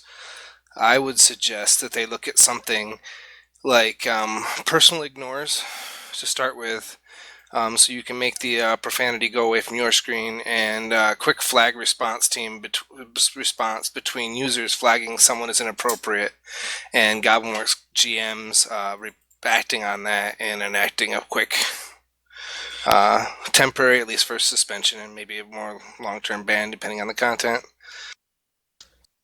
The If I Goblin may Works, interject? but hold on, Goblin Works only covers 8 hours a day right now, so that has to be kept in mind in any of this discussion. Sorry, who is that next one? It's Gilthorian. Go ahead. It would seem to me that the technology is available. I'll use Battlefield 4 as an example, and far from me to try to compare Battlefield 4 to this game, but basically people who run servers on there have basically the ability to put words in, and when people type this in the text things, if it is an inappropriate word, the game auto kicks them. So it is not a judgment type of thing. The rules are stated very clearly. You use these words, you will be auto-kicked. And then whatever means like this, they are usually kicked out for a period of something like you can't log in for 15 minutes. And it just, every time they do it, it increments, and the amount of time you're kicked out occurs until they're actually auto-banned by the administrator of that server. So it seems to me that they could put something in there that would look at the words, kind of like, the Big Brother software is just kind of watching. It looks for the certain words, say the N word, say the F word. It says you're going to get kicked if you repeat it again, you say it again, bang, you're out. And no one has to be called, no one has to be alerted or anything like this. The software is kind of doing that. In that particular case. And after a period of time, after you keep getting kicked out, most people give up.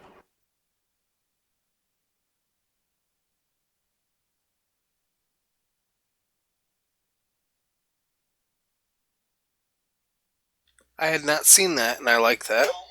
Yeah, I really like that. I just don't know that the technology is going to be there right now. It can definitely be crowdforged. I true. think that should be a priority. I mean, I hate to say it, but I would rather see that than additional classes. And I know I might go out on a limb on that one. Well, it can't be that hard because it is in some of these first player shooter games, like Battlefield 4 and some others. It can't be that hard. It can't be like brain science for an FPS to have this, and MMO can't implement in some way. Well, you'd be surprised. A lot of those companies throw tons and tons of money at these problems. And you have to realize that not all this technology is immediately available to the various companies, because some of the technology they actually have to, contract out or purchase from other companies to implement, and then you have to go through it actually working for your game. There's so many different types of steps and things they have to go through to make that technology work. When someone says it's simple, it's not entirely true. Sometimes the simplest things can give the largest headaches to these guys. So, but I want to ask the question though: would you all be willing to give up features in the game for these type of community features that makes it a better place for everybody? Right now, I would say no, because given the fact that right now the community is very clean, very thoughtful, courteous. If someone is like that, they'll be called out. It's probably something for like OE. And the thing is that even in code, something that looks simple to be done, like say the filter system in Battlefield, even though it looks simple and could be done simple, the answer might be that it's actually so complex that it'll probably take like a whole year to get done right. So the question is, would you want to give up a whole year of bug fixes and new content for just a profanity filter? Well, I don't think folks would want that. That's different than a profanity filter. The profanity filter, I get the point that when you take the word out, it doesn't change the meaning. Well, and you know what? Smart kick filter. That's what I'm referring to. But the smart kick filter, I love this idea, because if we don't have the respect of each other, then the game goes downhill pretty quickly. I think what it depends upon is how much time and how much effort is going to go into it. If we can get an idea of what they can do and an idea of how much time it's going to take them, then I think that makes the question easier. If it's a short-term thing, then I think a lot of people will support it wholeheartedly. If it's going to take a very long time, then I think it's definitely one of those things that need to go into a poll. I think that there's an awful lot of talk about doing major filters and stuff like that in the chat system for a problem that has only cropped up a few times and has been rapidly resolved with the resources that are already in hand. I mean, aren't we kind of overreacting here? I think so. Duffy, we can't hear you, by the way. I just noticed that.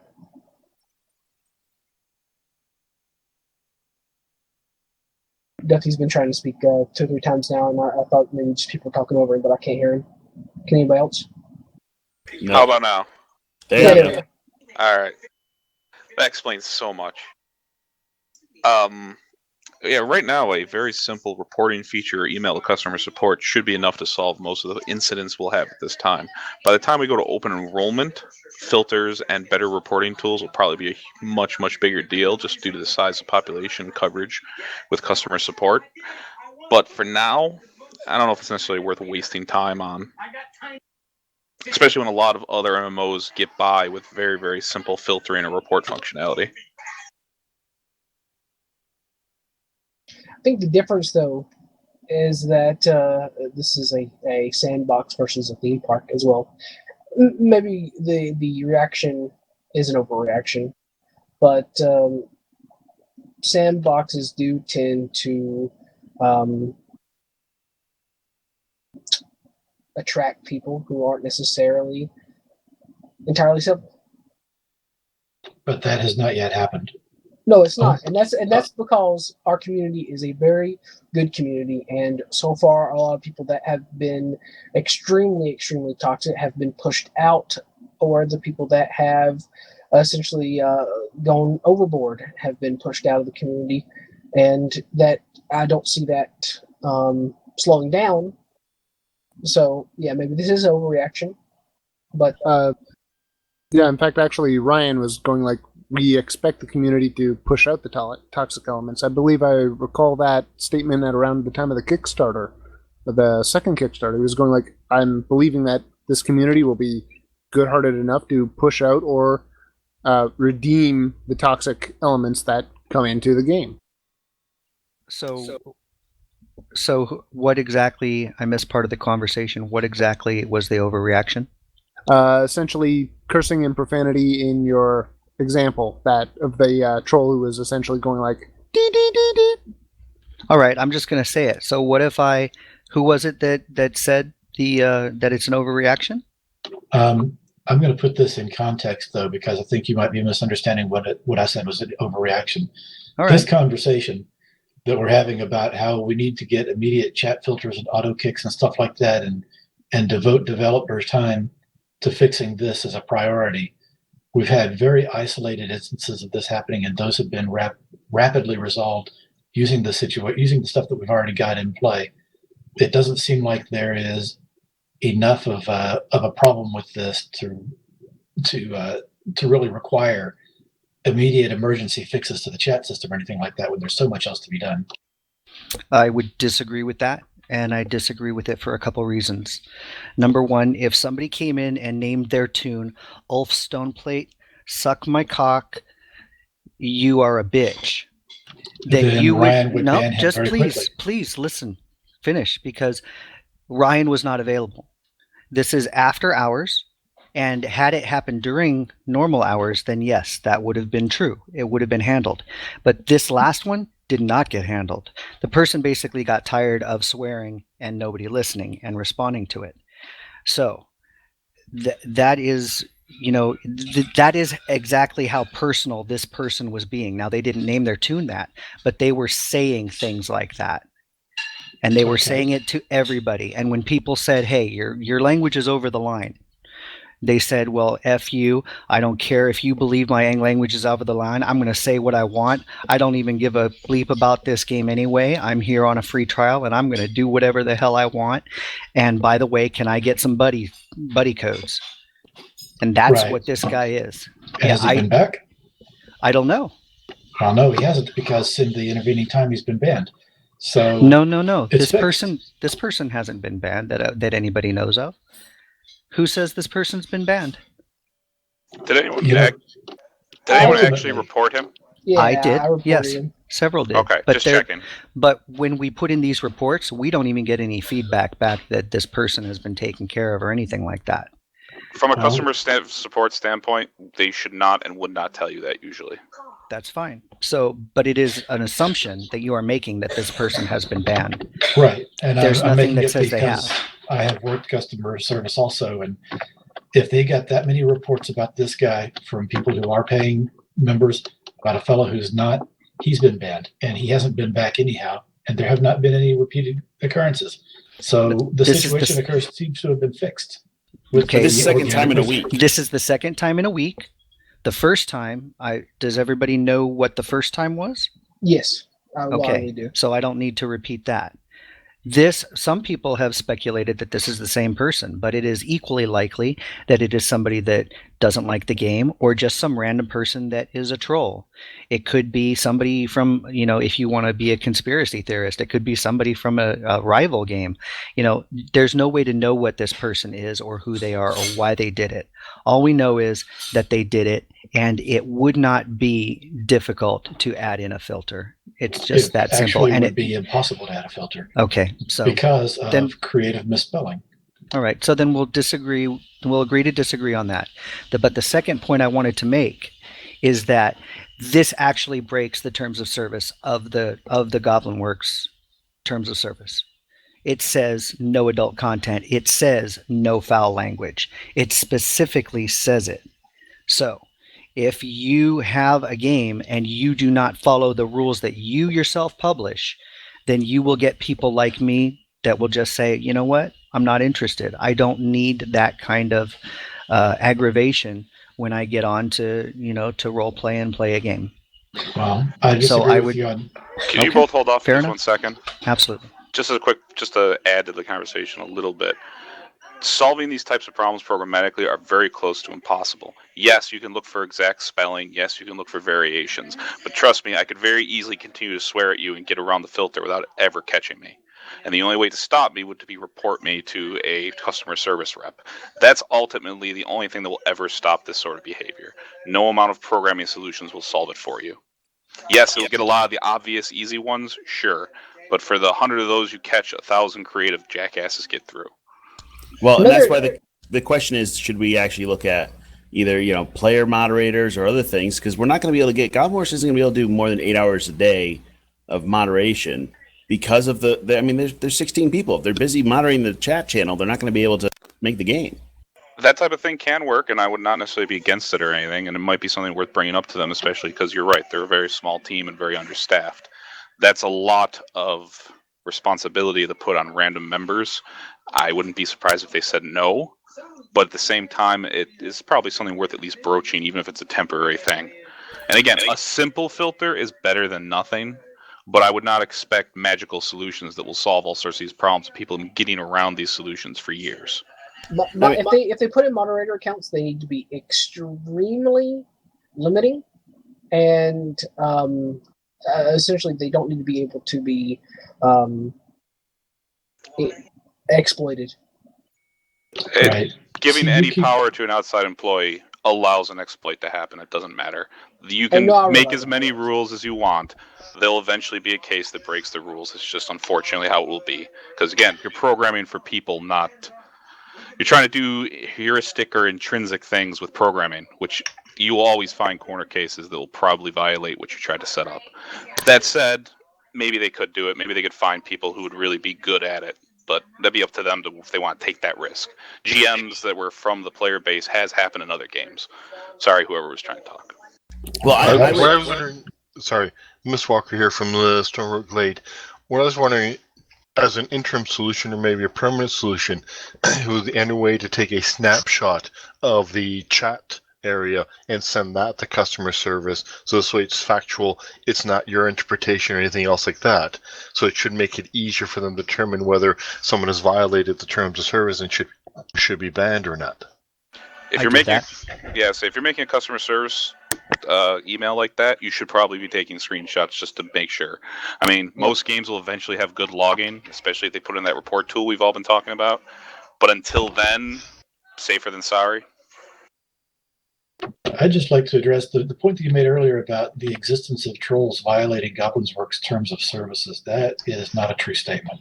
No, the foul language is against, not that you are a troll. No, the fact that people are coming in with foul language is not a violation of the terms of services as long as they take action against it as soon as they're able to do so. There's not a liability issue here. That was reported to them and apparently has been resolved on this instance. I think calling it a violation of terms of services is a bit extreme, and again, an overreaction. I was saying the people themselves were violating the terms of service, not the Goblin Works. They get banned for it. Okay, I misunderstood you. I'm sorry. There's nothing here that sort of. It seems like the root of the issue here, well, not necessarily the root, but the root cause is the buddy keys. Okay. So as soon as we didn't have any of this behavior except for one time in alpha, between in and out, it's been fine. But as soon as we have buddy keys, we started seeing this to crop up, and we know specifically that this is coming from buddy key usage. When we get to the point where Goblin Works wants to do their big promotional, they've hinted at it, they've talked about it a little bit, they've talked about their specific markets that they're working on, but there's going to be a big promotional, there's going to be those posters that we saw. When they start putting those out later, there definitely needs to be something more than we have now, because as soon as we get a large influx of people coming in, whether it's 6 months from now, whether it's OE, there's going to need to be some tools in place when that large population comes in.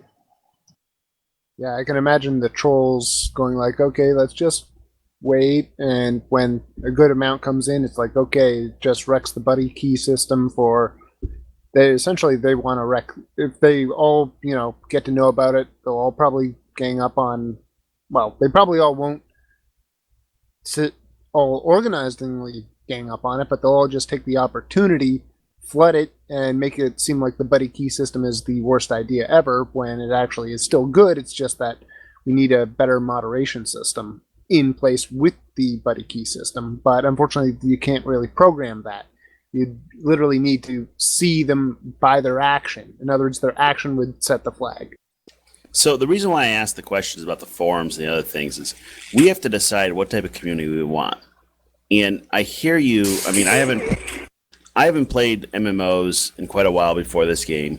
I did before that, and I hear all the history of bad things have happened elsewhere. The question is, how do we want to run our community, and what do we want to use our players for, and what do we want Goblinworks to step in for? I mean, I think there's a way to do this that's community, crowd-forged solution on this.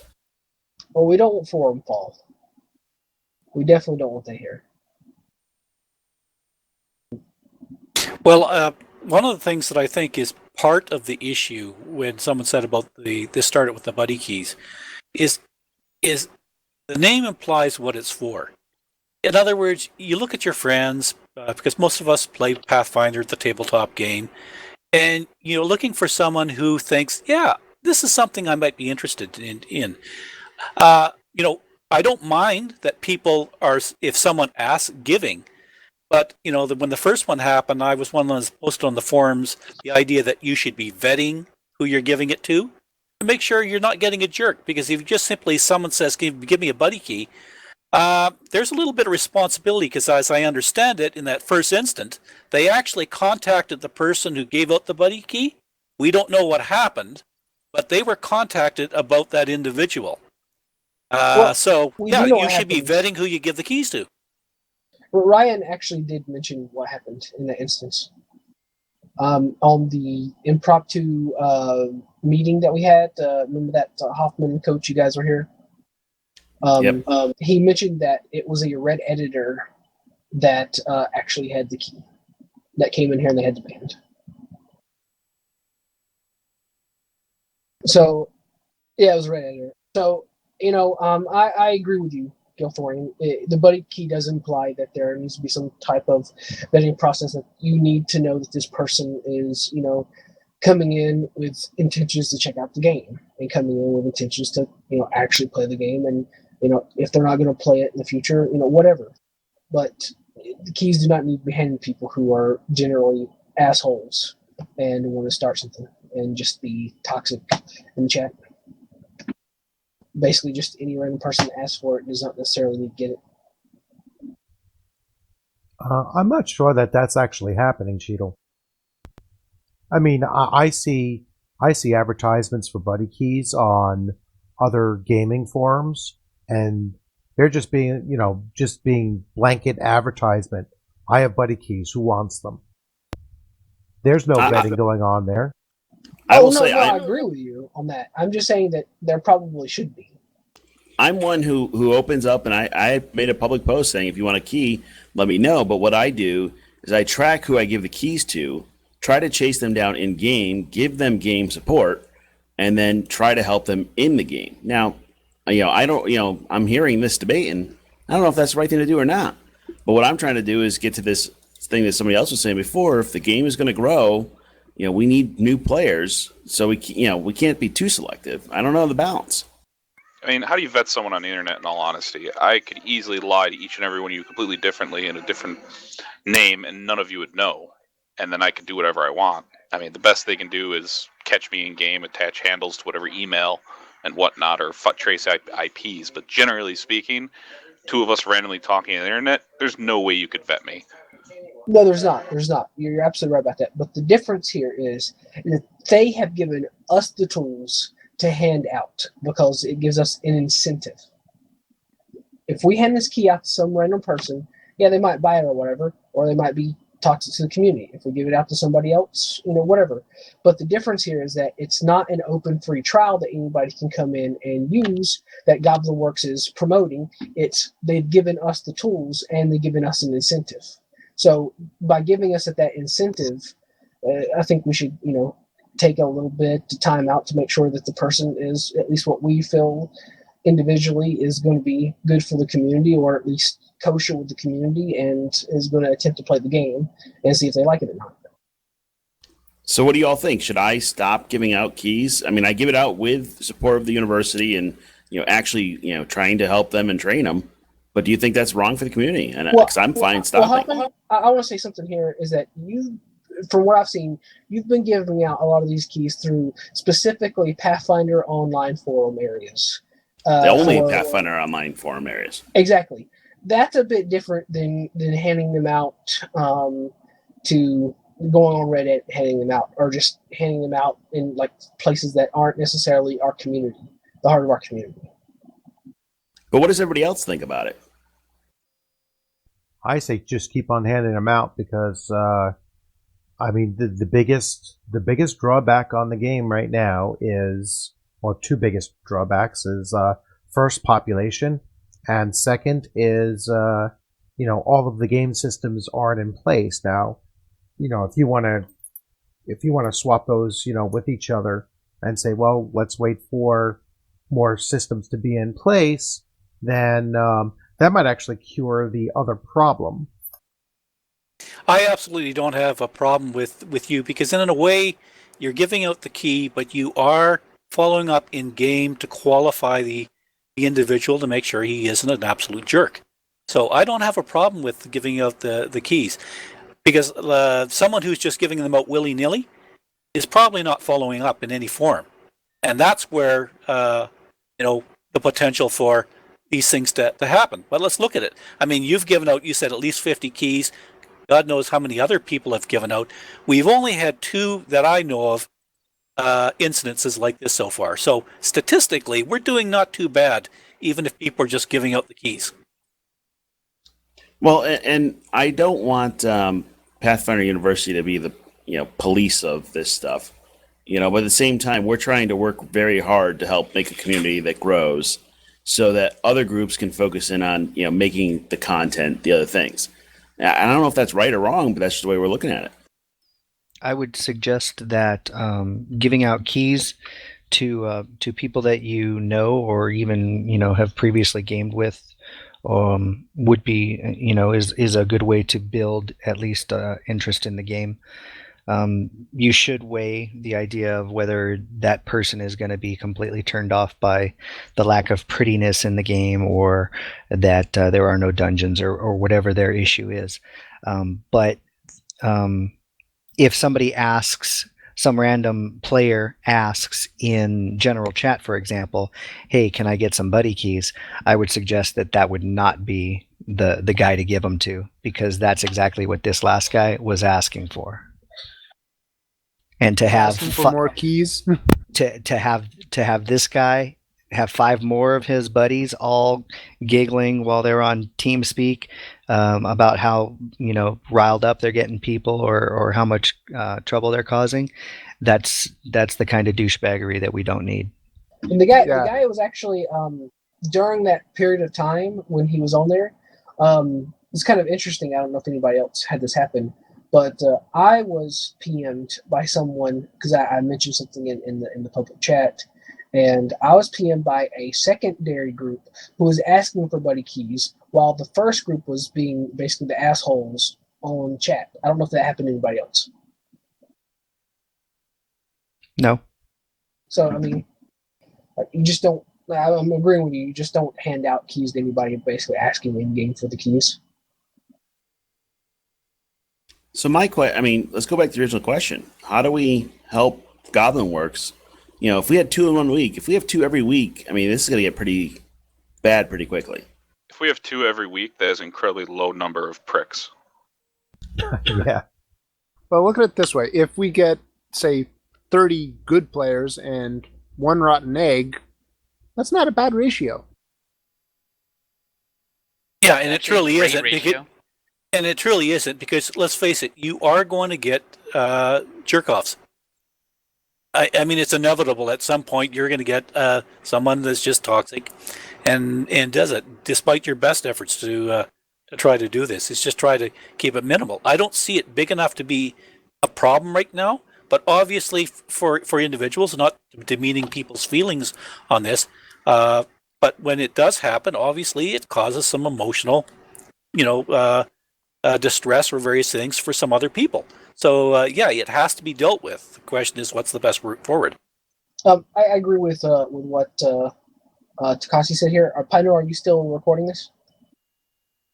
Okay, just for everybody listening, Takashi said, until holding mechanics are detailed and implemented, I don't feel like my minimum viable product is worse because there aren't enough players. And in general, we don't have an entire MVP here. And so, yeah, I definitely agree with you, Takashi, on this. I think there's going to be a lot of people that we hand these keys to that aren't going to come back.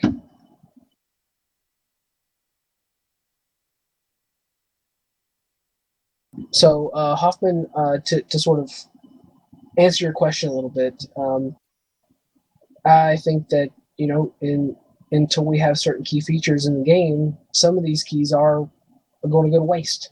Some of them are going to help the community out, but we're not going to have retention until we have features. Well, and I don't want to be a negative Nelly. I can tell you that, I don't know, I'm in that 40-50 range of buddy keys out. Total conversions so far has been 3. Ouch. I've personally handed out 3 or 4 keys right now. I think it's 4. I've got they all haven't reached their 15-day minimum yet, and neither of them have bought into the game yet. I'm looking to get more keys so we can get a greater COTP presence, but I'm basically 0 for 4 at the moment. I think the bigger issue that I want people to think about, though, is if we can't do a technical solution to the jerks, are we willing as a community to empower some players to help out? And because we can't expect GoblinWorks to staff up. I mean, they got Ryan doing 5 days and Piper doing 2 or 3 days, and that's it. I mean, we can request it, but that's a very important decision for GoblinWorks to make, and who to trust with that type of responsibility. Yes. But I think it's our decision as a community, too. I mean, again, you can suggest it, and we can say, yeah, some of us like the idea, but that's completely on them to decide if that's a risk they want to take. As much as I'm okay with it, I could understand very easily if they said no. Well, how about the rest of the people? I mean, is everybody else? I mean, the problem is that you also have to remember a very good old saying, power corrupts, absolute power corrupts absolutely. Giving, sooner or later, a player given even moderator commands, sooner or later they might just, do a little bit of, abuse of their powers here, a little bit there, and then no matter what, people get corrupt. But that's one of the problems if you give someone power.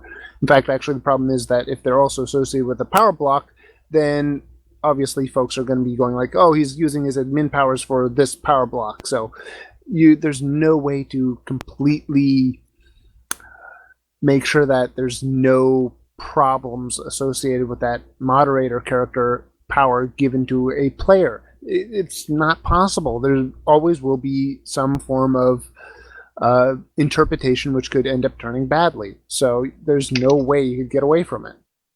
Part of it, I think, will depend on what kind of powers that the player or the community are given. Someone in one of the forums mentioned just the ability to mute them, for lack of a better term, in general chat. So they can't post anything in general chat for 12 hours or until GoblinWorks reviews it. So they can still play the game, they can still be in party chat and local chat, but they won't be able to get anywhere else. That would be... No, I'm not sure how hard or easy that would be, but that would be one way where there'd be very little power that could be abused. That could definitely be abused. Yeah, and the problem is that, and who is going to call out the appointed moderator, all right, for abusing their power? GoblinWorks is not going to come out and admit that, oh, we made a mistake in appointing this person, all right, and it becomes a slippery slope. In the couple of cases where I know they've done things like this, not GoblinWorks, but other games, you essentially end up working for the company part-time in a kind of volunteer fashion, at least the ones that have seriously done this type of thing. And some of them closed out their programs, some kept them running for years. It all depends on how they go about such a process. Could it be done? Sure. And one of the ways they usually circumvent stuff like that is you have special accounts with the permissions required. Everything you do on one is logged, et cetera, so forth and so on. I mean, there's things they could do to help. And getting essentially a volunteer force is plausible, but it would require them having the proper tools and a delineation amongst those tools. For all we know, there's only one bit flag difference between a player account and a GM account. That's exactly how CCP set it up, and they ended up banning 240 accounts and firing 2 developers. I would say a developer could just as easily decide to go rogue too, and they'd have the same problem. I mean, you can't protect 100% against what people are going to do, no matter what level we're talking about. There's no surefire way to do anything. They can do the best they want to risk. That's up to them where they want to shift the responsibility. Again, I wouldn't really mind it if it existed. I don't personally care, but I would easily understand if they said no, despite 1,000 voices saying yes. Well, frankly, if they say no, then their answer needs to be, here's what we're going to do to up our thing, which is why I was hoping for, I was the one that made the suggestion about a bat phone or whatever that is, just a way to get a hold of a GM rather than giving player powers. Again, a report functionality or emailing customer support is the best you're going to get. But customers, they're not going to wake having people some up. sort of, nobody's asking them to wake somebody up, but Paizo is big enough that they should be able to have somebody. They don't have 24/7 support. They have under 100 employees. Yeah, they could. It would cost them money and under time. 30 employees. Sure it would. So if it's a business decision, then you will have people that will decide that their business needs to go elsewhere if it doesn't get stopped. You can't stop it, though. It's impossible to fully stop it without having 24/7 support. If you don't at least give the impression that you're trying by installing the simplest kind of filter, then you're saying that it's okay. Again, I agree they can and they should probably put the simplest filters in. I will wholeheartedly agree. I'm just saying that's not going to stop anyone who seriously wants to be a douche. Yeah. And are we going to come back and then complain that they're getting around the filter? I mean, there's eventually the only thing that could do it is human intervention, which would require someone watching every chat all the time. There are companies that have spent 10 times the amount of money that this game has budgeted out so far to combat this. And failed. Yes. Well, the question is, once again, what do we want our community to do? I don't think there's enough people in this channel to really, other than giving opinions, there's not necessarily going to be a consensus here, and that's something for a poll. That's true. I will say... Sorry, go ahead, Duffy. I will say I'm, generally speaking, probably one of the most vulgar people when it comes to talking. I swear there's punctuation between every word. But, as you can tell, I am not doing it right now. Yeah, you choose not to do it in game. Exactly. Some people. I spent 20 years in the Navy. I can swear with the best of them, believe me. People choose to, but reflecting that in the way we talk and deal with people and giving a better example and just clearly don't engage in it.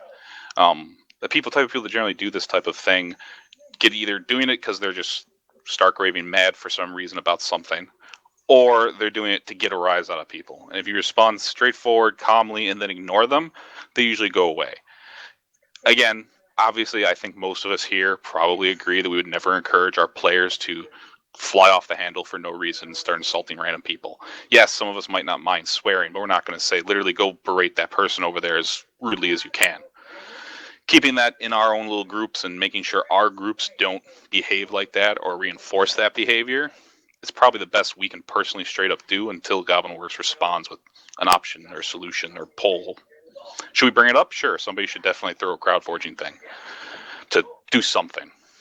Well, mind you, right now, Ryan is probably congratulating us in that we are, as a community, are trying to keep ourselves as clean as possible and rejecting toxic elements. As he essentially mentioned in the Kickstarter, he's going like, I'm surprised at this community and I'm expecting that they will essentially keep the toxic elements at bay from taking root. inside the community.